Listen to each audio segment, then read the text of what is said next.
naman tayo sa tabi ng dagat. Ito yung kabila.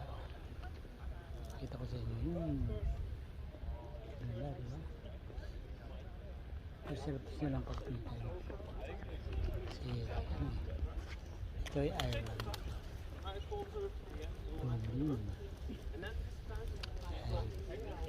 Pinispend pa ko.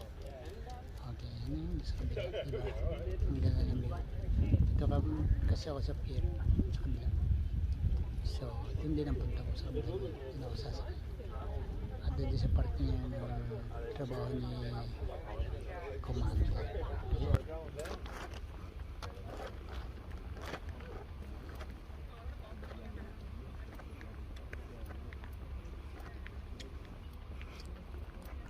Ito naka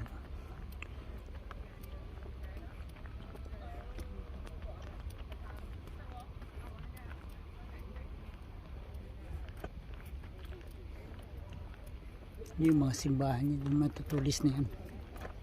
Dito yung simbahan, ayun o, nakikita nyo, isa, dalawa, tatlo doon sa likod.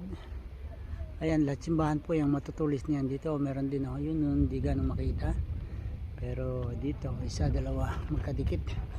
Dito sa parte na ito wala akong makita, pero dito ito kasi parang itong pinaka city.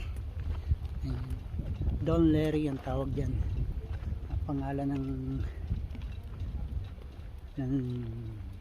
place na yan, Don Larry. Itong kinatatayuan ko.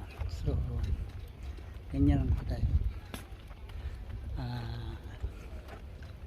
Pasyal lang pagka may time, kasi ngayon ay uy, ang ganda pala doon sa kabila. Hindi po nakakapunta rin sa kabilang pier na yun, no?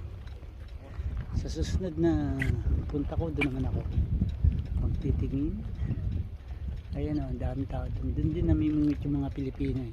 Namimingwit ako ngayon, nakahuli lang ako ng isang isda.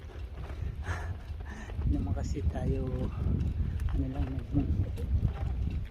kalipas lang oras kasi pag nasa trabaho talagang pagod. Okay, ano, ito yung kanilang mga boat, diba? Yung mga may layag yan. Hindi naman spectacle niya eh.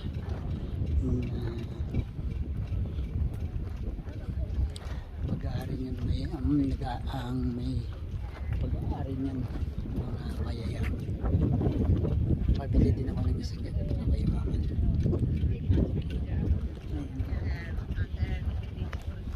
Maraming salamat sa support ninyo.